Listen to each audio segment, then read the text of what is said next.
to reach out to everyday people out there. They have these incredible dash cam cameras and these people's bodies flying through the air and stuff because of irrational behaviors, because of competition through exploitation, extortion, and delusions of human power authority. Instead of trying to appeal to human beings that could be watching these, and so people will watch the Gospels in the future and go, wow, he was so brilliant. What the fuck was wrong with the people that the technology eventually had to kill? They're kind of self-explanatory.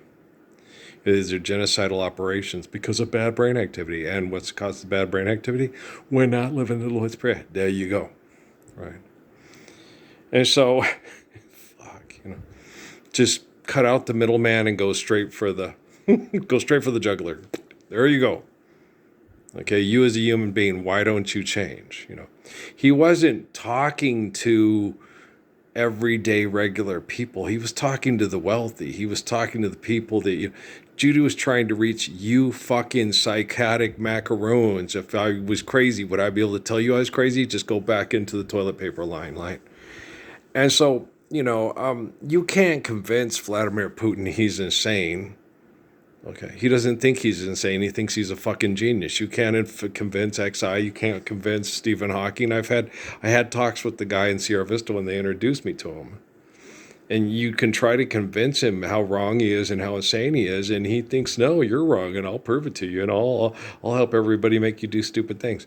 Wanting to be safe in my own home with a sexual relationship with my wife and not have the daughter be sexually predicated on by people like Stephen Hawking is not being naive and or stupid or perverse or pathetic or whatever.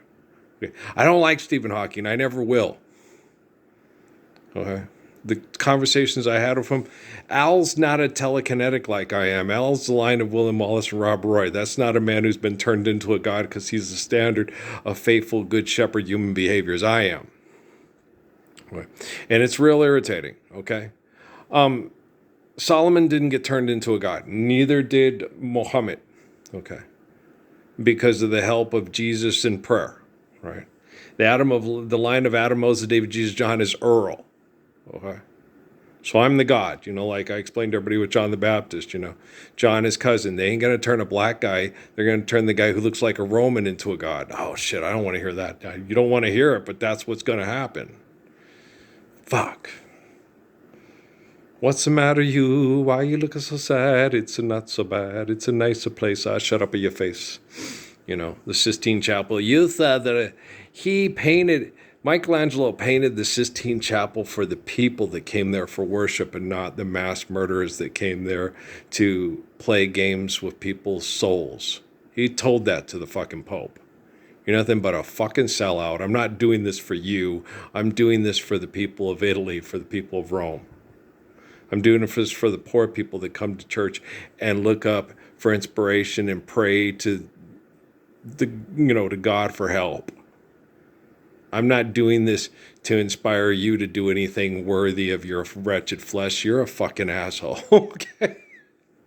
Yeah, it was a tolerable movie, but the reality is radically different.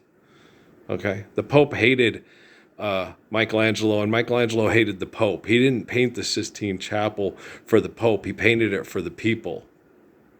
He painted it for the poor people that came there for hope, that they would look up and go, I reach out my hand to you, I'll have faith in all you do, I'll be there. That's why he did it. And he told him that all the time. I'm not doing this for you, asshole. I'm doing it for the people. When Michelangelo's David, because David kept us safe from assholes like you, I'm doing this for the people. Okay. That's why I like Michelangelo so much. Okay. He didn't do things for aristocrats, which cats are blessed for the simple pieces, which cats are the aristocrats. Oh, it's creme de la eggware. And so you're assholes. Okay, I'm not doing this for you. I'm doing this for the people. Even though the people don't get access to it, past, present, future operate at the same time. And then people will go, this is what the Messiah was doing while we were all watching professional wrestling and wanting to go to the best restaurants in New Orleans? Right. And go on a girls' trip? Right. And have Tiffany Haddish suck your dick like she's tucking on a banana. It's nice when women do things like that for you so she doesn't get pregnant and you get to, Pureeing's good for a man. That's really nice. We really appreciate that when we're a guy and we don't want to get you pregnant and have your teeth fall out and have you have too many kids and it cause problems on your body like happened with Miami with all the leg lifters at the bar that would get her pregnant. And I would always say, if there's one thing that we don't need is another hungry mouth to feed in the ghetto. Krummiee Cake, believe me, Krummiee Cake, don't leave me. My whole world's wrapped up in you. And I say those things that we know are not true. You forgive my childish ways. You smile at me and say, Krummiee Cake, Krummiee Cake, I love you. Krummiee Cake, I love you. Krummiee Cake, don't leave me. Krummiee Cake, believe me. My whole world's wrapped up in you. And if you think that I love Patrick more than Crumb, Crumb and Patrick are both given life by the glory of God. Okay? And if I love Patrick more than I love Crumb, I am a failure as a Messiah, right? Forgive debt and trespass, love one, eternal, faithful peace. Love thy neighbor as thyself. Love thy... And Crumb's not my enemy. The people that fucked my wife at Fort Huachuca to piss me off are my enemy. And I love Crumb as much as I love Patrick and as much as I love that leg lifter at the fucking bar. Get out. I wanted to kick that fucker in the fucking Mustang that was, there, all macho and swollen, Oh, let's not do this. Like, what do you think? This is a Will Fist fucking movie? I'm telling her, do not act this way in front of her daughters and give this kind of example to her daughters. This is not some guy who is dating a girl in college and why are you having sex with him? Yeah, dude, that's why she's having sex. No, I want her to show her daughters how to be a woman of dignity and respect. Not a leg lifter at a bar like you sorry asshole, who gets her pregnant and leaves me to take care of the child. And then they take the child away and don't give me an extortion gig to try to make me feel inadequate because I can't pay the bills. But I'm the living body of the Lord's Prayer, the tops, the fuck for the buck of the leg lifters at the bar for the bills. So fuck you! And give me time with my Krummiee Cake, you rotten little fucking bastards. I miss him. Machita moya bigidi, machita moy kanspewa ebi, machita moya bigidi, machita moy kanspewa ebi, akana okahino, dahin dahi. He knows. That was his first favorite song when he was a baby, and I got him his formula so he didn't die from malnutrition. He knows that song. Krummiee Cake, believe me. Krummiee Cake, don't leave me. My whole world's wrapped up in you. These are the sweetest words I've ever heard. I was singing that in the barn yesterday when I was listening to Funny Face by Donna Fargo. I was getting all the family in spirit. Let's sing this to Krummiee Cake. He'll laugh, he'll get it, he'll like it. Mom will like it too. Krummiee Cake. Yeah, it's a good song, and it does fit with a lot of things of the relationship between Krummiee Cake and his mom. Yeah, so it's very cute. It's like, this is a cute song. Krummiee Cake, just replace Funny Face with Krummiee Cake. It's really cute. It's adorable. Yeah, I need time with my Krummiee Cake, and I haven't had as much time with Krummiee Cake as I've had with. The most I've had time with was Ray Ray, Kelly Jack Reed's baby, yeah. Because Amy got a job and I had to stay home and take care of the kids. Amy was my protector from all the leg lifters at the bar, through the virtual presence, through all the jealous perverts that are in the metaverse. So Natty and me, even more so than Patrick. Because Patrick would go spend time with his mom, and when he was 9, he was manipulated by the leg lifters at the bar with the virtual presence through the NASA, and they used him, and the military and Kay and his mom used his selfishness and amped it and used it to get out of the house, and then take care of his mom. And I raised him to protect his mom and not be like his mom. And in the process, because of the perverts in the military and the leg lifters at the bar, he's a lot like his mother, and it's a real pain in the ass, He's acting like his mom. Yeah, Mom, he's a 3-year-old. When a 3-year-old acts like a 3-year-old, it's not an issue. But when a 33-year-old acts like a 3-year-old, it's a problem. Why'd you do this? What fucking kind of question is that? Like, he used to sit there all the time when I was young, and he didn't want me to have a sexual relationship anyway because it got in the way of our time.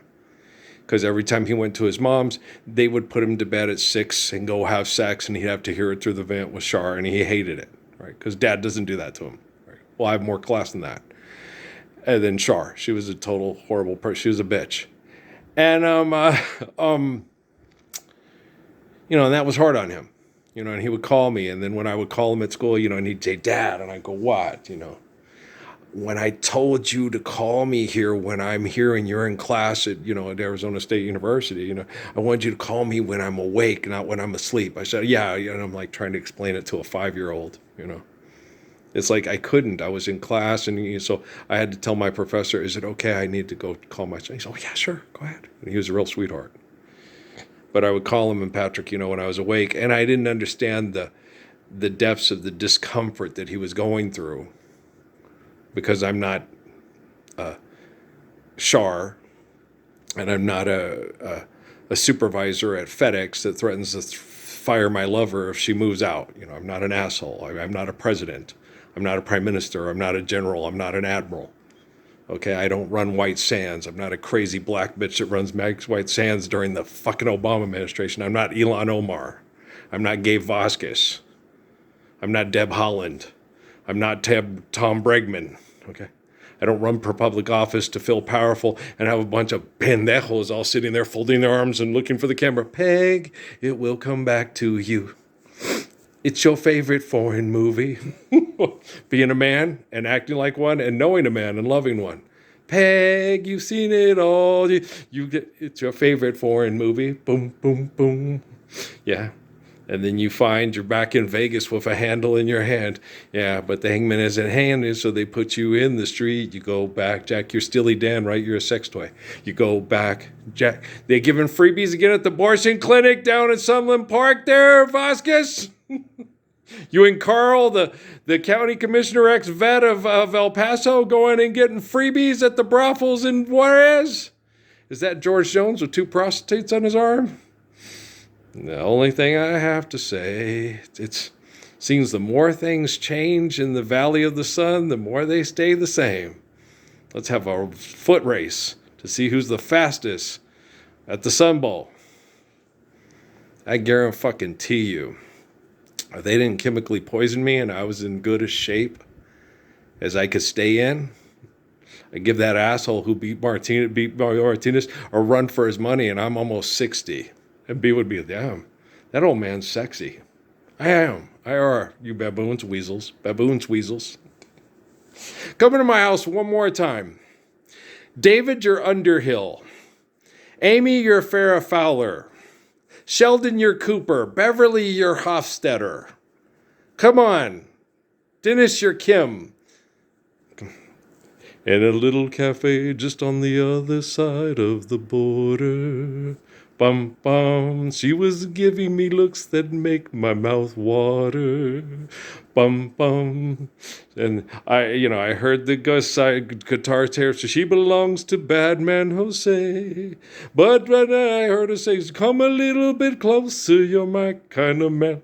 So big and so strong, come a little bit closer. I'm all alone, and the night is so long. Bum, bum, bum.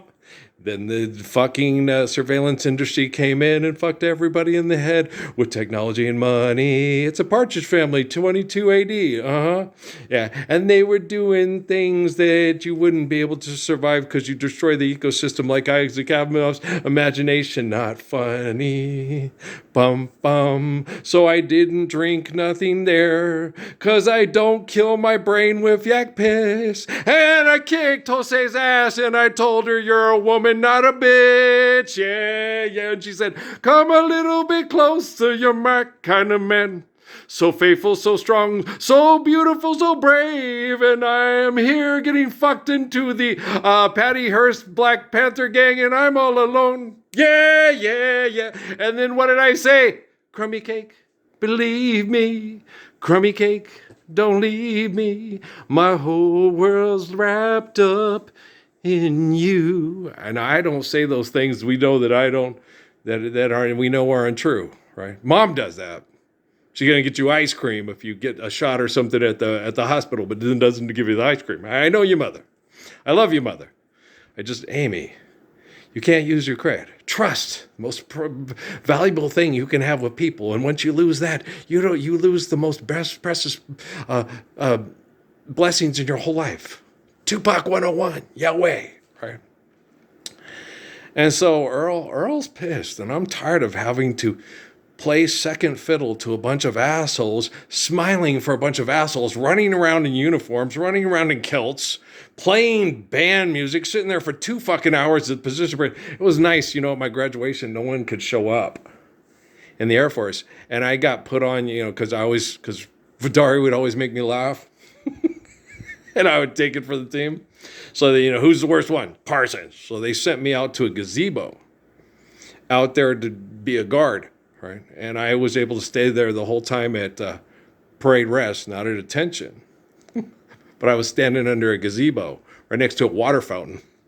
And when no one was looking, I'd go over there and get a drink for the water fountain. It was like unseasonably warm in the 90s, and they were in their blue dress, and guys were passing out in the ceremony out there on the tarmac, where at Randolph Air Force Base and stuff, where they're having the ceremony. They were all passing out and miserable. And me, nobody showed up, which I really didn't care. It was just a way to pay my bills in a monkey uniform. But I was under the gazebo drinking water going, this turned out to be one of the best graduation ceremonies I ever got fucking dressed up for like a monkey. Yahweh, summa cum laude.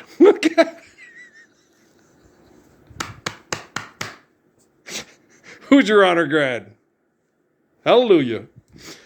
Hallelujah, brother, food around the corner. But that's not my favorite Jay and the Americans song. My favorite Jay and the Americans song is, Krummiee, why must we say goodbye? Each time we part, my heart wants to die. Darling, hear my prayer. I'll be your love till the end. I love Jay from Jay Black, David J. Black. Oh, he's one of my favorite singers when I was a kid. Oh yeah, I like his. I like the Drifters, This Magic Moment, but I like Jay and the Americans just a little bit better. Jay's voice is really special. Yeah, this magic moment, so different and so new. Will last forever, forever till the end of... You got to admit, the man has a beautiful voice. Okay? That dude's voice is good. Damn, it's like Gary Puckett good. Remember how Dick Clark said that? This guy might have a voice some people say is just too good. Oh, gosh. Anybody else love Over You as much as I love Over You? Why am I losing sleep over you? Reliving precious moments we knew. So many days have gone by, still I'm so lonely, and I guess there's just no getting over you. Anybody else love Gary Puckett? Oh, shit. Don't make promises you can't keep. Woman, woman, lady, willpower, young girl. Yeah. Yeah, it reminds me of Natty and Patrick. Yeah. He had a hard time keeping her safe from military sex predators, and that was very difficult. I couldn't do it. It was too compromising a position, and I had to, the other kids would feel it, especially the girls, so I couldn't, and it made Natalie feel like, what's wrong with me? Why do you keep going back to mom? She's so mean. Your mom is... I tried to explain it to her and say, how do you explain to a 12-year-old that's trying to protect you from sexual scientific predators that her mother is being sexually predicated on by the scientists at the fort that come and monologue on me and laugh in my face at work? How do you explain that to a 12-year-old where she can understand it? I tried to be real nice and explain it to her in ways that she could digest and she could understand, but it was really hard to have these conversations with that 12-year-old beautiful little girl that was affected by the sexual grooming and predication of her mother from the Temple Set Illuminati, Scientology, Vatican, and Pentagon, and NASA from the time she was a very young person. Oh, me so horny. Oh, me so... She used to play that and sing that for Peter in the truck, and I was like, no. No. Remember when Natalie on the way to the library? Natalie remembers. She was saying, I just want a quickie, no scratches, no hickeys. I was like, I'd kill that child. What? You don't use my daughter for sex. Okay, you should use my, like I used to tell all the guys, you come here, you get to know her, you stay around. It's going to be sexually frustrating, yeah, until she's of age, but you're just going to have to put. Hey, it's like Rebecca with his, in the Bible. Yeah, you know, when things are appropriate and she's mature enough to handle this situation, then she'll be ready. And if she's not ready, then you're not ready. Even if you're 22 and she's 14. If you can't wait till she's mature enough to handle a reproductive relationship with you, you're not mature enough to handle a reproductive relationship with her, are you now? Well, goddamn, I'm fucking Richard Dawkins there. I'm the best anthropologist in the history of Dennis Kim's imagination. There is no Dennis Kim. They just made that up. What? The Caltechers that are the advisors to the Big Bang Theory scripts. Yeah! Let's put all your possessions in a fucking storage unit because you just can't let go of them. It's a material fucking possession. Okay. They took all my material possessions that I enjoyed and could enjoy with my kids because I'm not like Sheldon, and went through them like a pack of dogs through a thing. Like all of Patrick's collectibles, all the things we sewed by hand to make Geronimo and Nache and Crazy Horse and all that. Yeah, so we sewed them by hand to fit the description of the clothes that they wore from the books. Yeah, we had the blue leggings, the white. It was a white shirt. It was white buffalo robe for Crazy Horse, and the feather in his hair, the way he said where we did everything the way he was described in the book. Yeah, what happened? The good Christians of Las Cruces stole them all when we were making donations to the church. Rockefeller was in my head. It was before Rockefeller died. These are the good Christians of Las Cruces that believe in the line of Jesus and the Holy Family. Adam, Moses, David, Jesus, John, all the way to Ralph and Mary's boy. Yeah, they'll gladly kill over me and my grandpa's money and watch you and your Jesus die, Parsons. Do what you got to do with her before she's ravaging over your trust funds. Okay. Does that mean we'll get really good tickets at the courtside tickets to the basketball game? Yeah, but you can't put your feet on the court. Oh. All righty then. I wouldn't want to put my feet on the court. I wouldn't want to trip one of my favorite players and make him blow out a knee and miss the playoffs. Did you come here to see my show or do the Stipend Newberg playoffs? I think we came here to do both because none of us are standing up for the Lord's Prayer, right? Do. You got the whip in ride and the two-tone lever and 12 rolls of film to take the macked out photos. I think you guys have taken way too many photographs of your vanity and haven't taken enough pictures with camera 1 and camera 2 of, I think we're alone now. There doesn't rolling around in the green grass behind the stadium with you, my brown-eyed girl. Boom, doom, doom, doom. The best camera in the whole world is right here. Because the camera that does bullshit for money on social media destroys people's minds with the insanity of not living the Lord's Prayer. Happy birthday, Mr. President. Gratuitous sex scene. You ain't got to go home, but you can't stay here. Okay. I never got to enjoy my intimacy or my sex life with any woman, period. And it was really hard. Me and Amy were talking about that with Raquel, and afterwards I was like, oh gosh, she was self-conscious because of what the people that were watching were saying about her body. Law wasn't that way because Law had a Halle Berry type body, and people weren't saying that about her. She's hot, she's this, what's he doing with her? He can get hotter.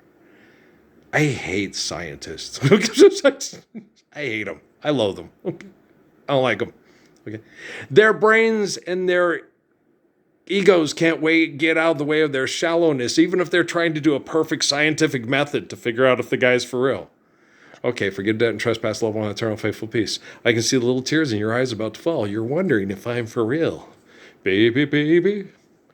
You don't have to go. Stay a little while longer, baby. I want to talk to you a little more. I'm sick of talking to your fucking faces through this prison window.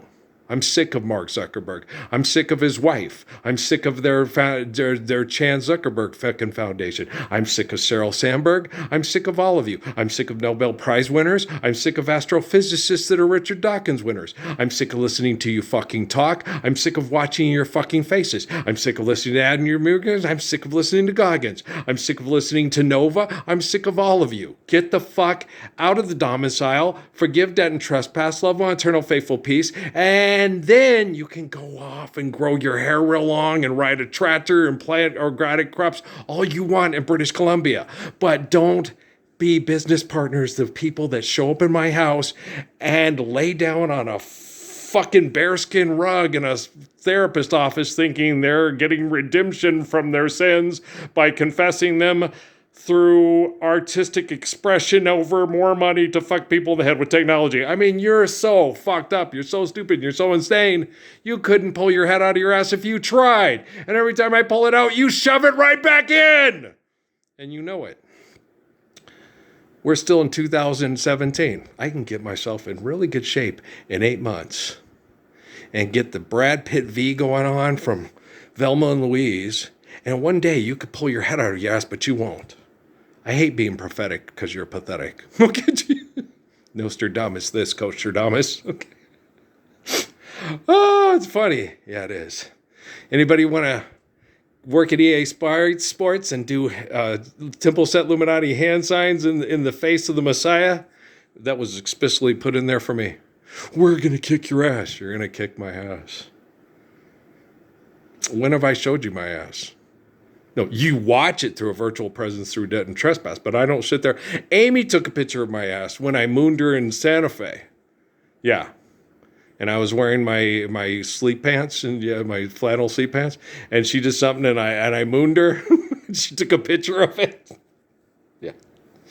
That's the only person I will show my ass in privacy because I made wedding vows with her, not, hey, forgotten words and funds and the ink stains that are dyed upon some line that keeps her on the back roads by the rivers of my memory. It keeps her ever gentle on my mind. Because she didn't abuse me sexually. She was abused sexually by you and tried to protect me sexually, but she couldn't. And then tried to protect her daughter from you, and she couldn't do that either. And I couldn't protect my sons from you or my daughters from you. Okay? From your science projects and your money. But I'm the truth and the life. I'm the wedding vows in flesh, eternally. And you are a bitch on the outside looking well in, and you want to be on the inside, you're not worthy. You're not worthy of my love. You're not worthy of my trust. Okay? You're not good enough to go to Brahms or 31 Flavors with me and Tupac Shakur in the playground of my mind. That was one of the best conversations I ever had. I'd never been to Brahms. Steffi talked about Brahms. I always went to Baskin Robbins, got the same time, went every time after church on Sunday from the crazy, white supremacist Mormons. I got English toffee and lemon custard every time. I can love the same woman from 6th grade to 106 and never get tired of my English toffee and my lemon custard every time. I'm like a child on Christmas morning. Love must truly be a miracle, because I feel like I'm in love. Like, la-da-dee, la-da-da, la-la-la-la-la-la-la. Huh? I got a song in my heart, just one look, that's all it took. I was hooked from the very start, and the feeling's wonderful, marvelous, right? So, you know what I'm saying? Okay, I love you. Cowboys to girls, cowboys to girls, cowboys to girls. I never chased the girls and beat them up. I always knew they was made for kissing. Well, I was a man that was righteous and holy and faithful and kind and caring before I was ever Earl, right? Life's eternal grace is infinite. The soul is greater than the mind. Okay, guys, love you. Peace out. We'll talk later if you're capable of listening. If not, you still suck. Head still up the ass, but I'll get in shape and I'll recover. But most of you that are abusing me probably won't physically live to see it. All right, but I still love you. Peace.